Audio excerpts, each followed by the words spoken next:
Hello guys, welcome back to my channel. अध्याय 3, गरुड़ पुराण।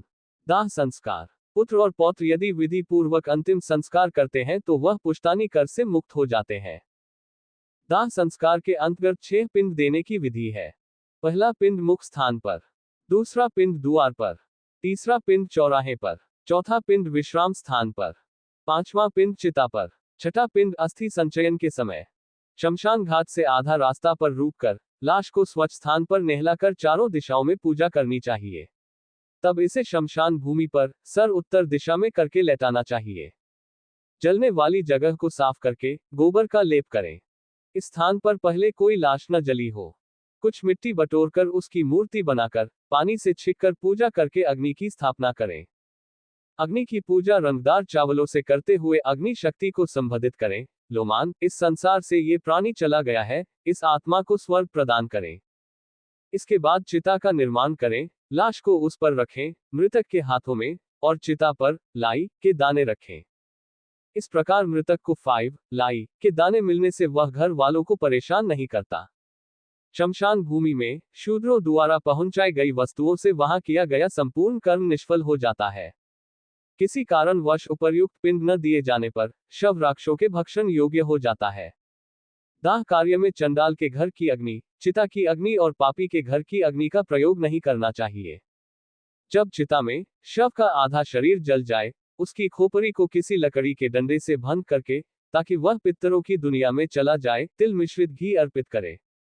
पुत्र को इस समय भावुक होकर रोना चाहिए, ताकि वह सदा प्रसन्न रहे।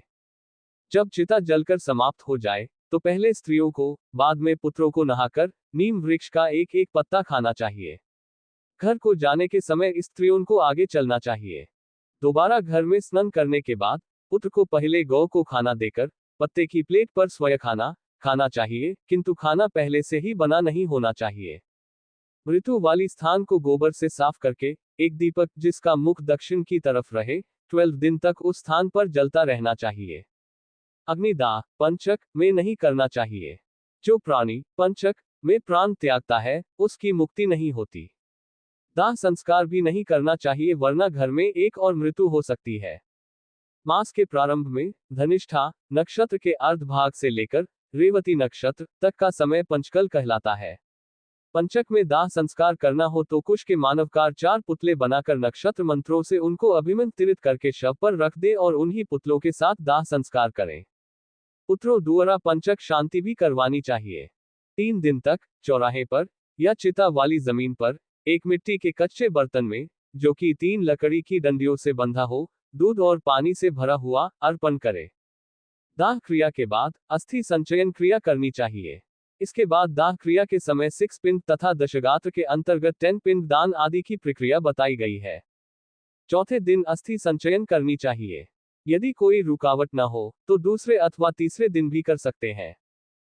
शमशान घाट पहुंचकर स्नान करके गर्म दुशाला लेकर अनाज का दान, चिता वाली जगह पर देवी देवताओं को नमस्कार करके त्रिचक्कर काटते हुए यामायात्वा मंत्र का उच्चारण करते हुए दूध का व फिर पानी का छींटे देकर चिता में से अस्थियों को इकट्ठा करो।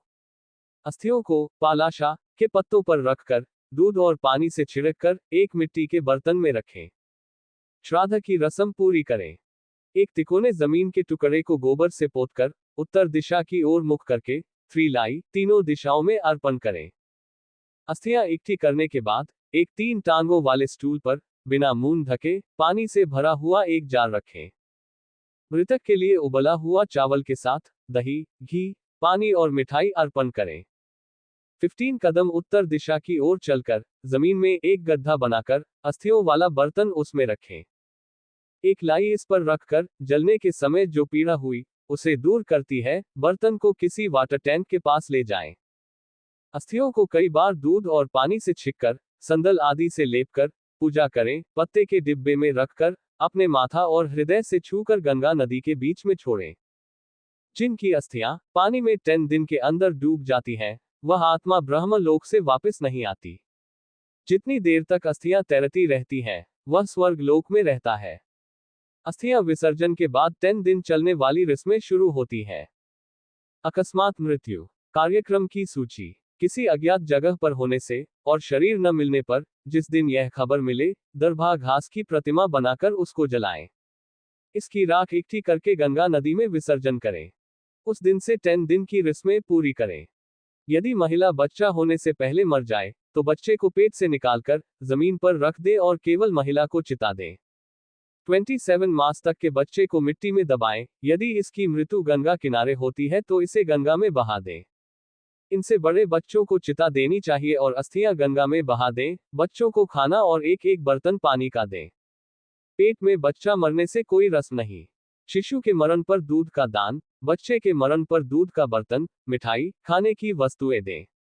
मलिनशौची के बाद मध्यमशौची श्राद्ध विष्णु और 5 देव श्राद्ध एकादश को किए जाते हैं। विद्वान ब्राह्मणों को कुश या चावल के चूर्ण से ही सांड का निर्माण करके उसका उत्सर्ग करना चाहिए। Shared via Garud Puran in Hindi app. Web links. Thanks for watching.